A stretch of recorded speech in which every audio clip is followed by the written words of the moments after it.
ప్రభుత్వంలో కాంట్రాక్ట్ ఉద్యోగస్తులుగా ఉన్నారో రోడ్లు ఊడ్చేవాళ్ళ, లేకపోతే అంగన్వాడీ టీచర్లా, లేకపోతే ఆశా వర్కర్లా, లేదా ఇట్లా ప్రభుత్వంలో పనిచేస్తూ కాంట్రాక్ట్ పద్ధతిలో పనిచేస్తున్నటువంటి 25,000 లోపు జీతం ఉన్నటువంటి ప్రతి ఒక్కరిని కూడా ఈ నవరత్నాల పథకానికి అర్హులుగా చేస్తామని చెప్పని కూడా జగన్మోహన్ రెడ్డి గారు ఈరోజు తన మేనిఫెస్టోలో చెప్పడం జరిగింది.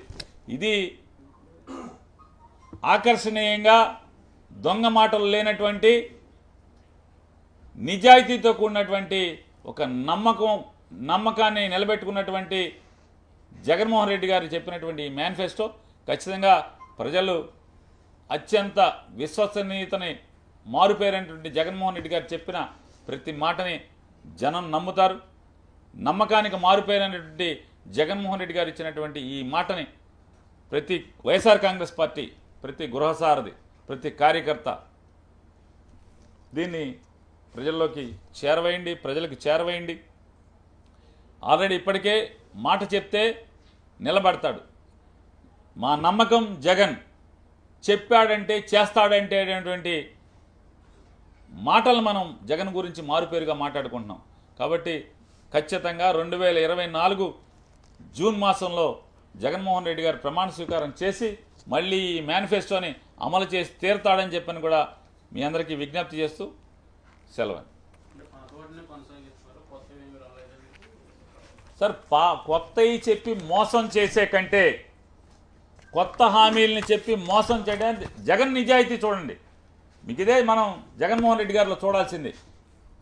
ఎన్నికలకు వెళ్తూ కూడా నేను మోసం చేయను, నేను ఏదైతే అమలు చేయగలనో అదే. రేపొద్దున చంద్రబాబు లాగా అవసరం తీరిన తర్వాత మోసం చేసేయచ్చు, అధికారం వచ్చిన తర్వాత ఎవడు ఎదురు చెప్పలేడు, 5 ఏళ్ళు అధికారాన్ని అనుభవించేయచ్చు, మళ్ళీ బాగా సంపాదించుకోవచ్చు అనేటువంటి తప్పుడు ఆలోచన లేనటువంటి 5 కుర్రాడు జగన్మోహన్ రెడ్డి.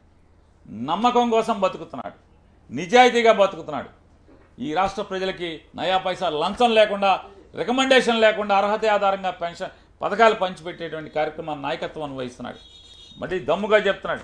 ఎంత ఆత్మవిశ్వాసం కావాలి ఈ రకమైనటువంటి ఎన్నికల ముందు, నేను ఇది మాత్రమే అమలు చేయగలను, ఇంతకు మించి చేయటం ఎవడి వల్ల కాదు, ఎవడన్నా చెప్తే ఆడు మోసగాడే అనేది ఇంత దమ్ముగా చెప్పగలిగేటువంటి రాజకీయ నాయకుడు ఎవడున్నాడు? ఈ రకంగా నిజాయితీగా, నికార్సుగా, ధైర్యంగా, ఆత్మస్థైర్యంతో గుండెల నిండా నిజాయితీ అనేటువంటి గాలి నింపుకుని ఇవాళ మాట్లాడుతున్నాడు ఆయన. కాబట్టి ఇందులో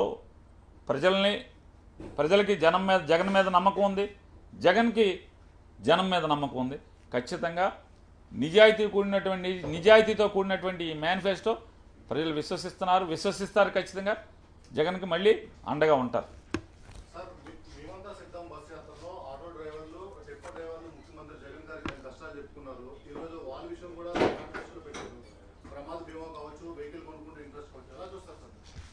అంటే జగన్ అంటే పేదవాడి పట్ల సానుకూల దృక్పథం ఉన్నటువంటి రాజకీయ నాయకుడు అంటే అధికారం కోసం వెంపర్లాడేటువంటి రాజకీయ నాయకుడు పాత రోజుల్లో మనం చూసాం.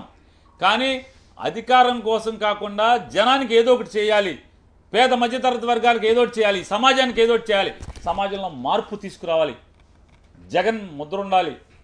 ఇవాళ జగన్ నమ్మేది ఒకటే, తను చెప్తున్నాడు ఏమని, ఆటో డ్రైవర్లు లేదా టిప్పర్ డ్రైవర్లు లేదా ట్యాక్సీ డ్రైవర్లు వీళ్ళందరూ కూడా కుటుంబాన్ని పోషించటం కోసం నిరంతరం రోడ్డు మీద ప్రజల్ని చేరవేస్తూ వాహనాన్ని నడుపుతూ అత్యంత ప్రమాదభరితమైనటువంటి జీవితాన్ని వాళ్ళు పోరాడుతున్నారు.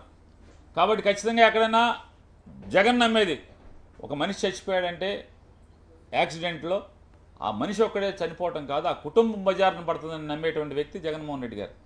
కాబట్టి ఆటో డ్రైవర్లు, ట్యాక్సీ డ్రైవర్లు, క్యాబ్ డ్రైవర్లు, అలాగే టిప్పర్ డ్రైవర్లు జగన్మోహన్ రెడ్డి గారితో బస్సు యాత్రలో చెప్పిన దాని మీద వారందరికీ కూడా ప్రమాద బీమా 5 లక్షల రూపాయల వరకు ప్రమాద బీమా ప్రభుత్వమే చేసేదానికి ఇవాళ మేనిఫెస్టోలో ఏర్పాటు చేయడం జరిగింది. ఇది నిజంగా గొప్ప ధైర్యం. ఆటో డ్రైవర్లకు కానీ, ట్యాక్సీ డ్రైవర్లకు కానీ, మ్యాక్సీ క్యాబ్ డ్రైవర్లకు కానీ, టిప్పర్ డ్రైవర్లకు కానీ ఒక గొప్ప ధైర్యం. ఒకవేళ ప్రమాదవశాత్తు, దురదృష్టవశాత్తు నాకేమన్నా అయితే నా కుటుంబం బజారును పడదు అనేటువంటి ఒక ధైర్యాన్ని ఈరోజు ఈ మేనిఫెస్టో ఇవ్వడం జరుగుతుంది. అలాగే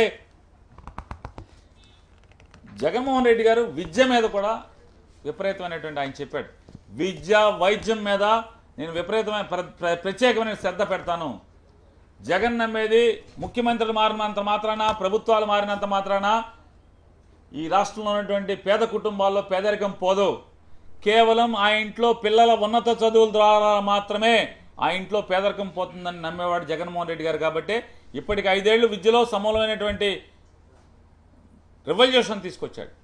అంటే చైతన్యవంతమైనటువంటి ఒక మార్పు తీసుకొచ్చడం జరిగింది. రాబోయే 10-15 సంవత్సరాలు ఇదే కనుక కొనసాగితే ఖచ్చితంగా ఈ రాష్ట్రంలో పేదరికం శాతం అనేది చాలా క్షీణించేటువంటి పరిస్థితి ఉంది. కాబట్టి జగన్ నమ్మేది ఒకటే, స్కిల్ డెవలప్మెంట్. చదువుల మీద కొత్తగా ఈ రాబోయే 5 ఏళ్లలో స్కిల్ డెవలప్మెంట్ అనేది ప్రత్యేకమైన శ్రద్ధ కనపరిచి నైపుణ్యాన్ని పిల్లలకు అందించి ప్రతి నియోజకవర్గంలో వాళ్ళకి స్టైఫండ్ ఇచ్చి నైపుణ్యాన్ని నేర్పించి తద్వారా వారు సమాజానికి ప్రయోజకులుగా మార్చేదానికి కూడా కంకణబద్దులై ఈరోజు బాధ్యత తీసుకున్నట్టుగా మేనిఫెస్టోలో ఈరోజు చెప్పడం జరిగింది. 10 లక్షల రూపాయలు వారందరికి కూడా. అంటే ఇవాళ ఒకటే అండి, మనం ఏది మాట్లాడు దీంట్లో హెచ్చు తగ్గులు ఉన్నాయా, పాత పథకాలే కొనసాగిస్తున్నారా, కొన్ని మాత్రమే పెంచారా, కొన్ని మాత్రమే కొత్తవి వచ్చినాయా, లేదా రంగురంగులుగా లేదు కదా జగన్మోహన్ రెడ్డి గారు. కానీ ఇది నిజాయితీతో ఉంది, నమ్మకంతో ఉంది. ఇది మేనిఫెస్టో అంటే ఇది నిజాయితీ, ఇది నమ్మకం. పాత మేనిఫెస్టో చూసాం 2014 నుంచి 19 దాకా మేనిఫెస్టోనే మాయం చేసినటువంటి రాజకీయ పార్టీని మనం Telugu Desam party, Janasena party, Bharatiya Janata party. ఇవాళ ప్రతి ఒక్క అంశం గురించి సమాజంలోని ప్రజల యొక్క విశ్వాసం ఉంచేటువంటి, నమ్మకం ఉంచేటువంటి ప్రతి రంగం మీద ఆయన తన మాటని, తన ముద్రని ఈరోజు మేనిఫెస్టోగా ఆంధ్ర రాష్ట్ర ప్రజలు 5 కోట్ల మంది ఆంధ్ర రాష్ట్ర ప్రజలందరూ కూడా ఆయన అందిస్తుంది.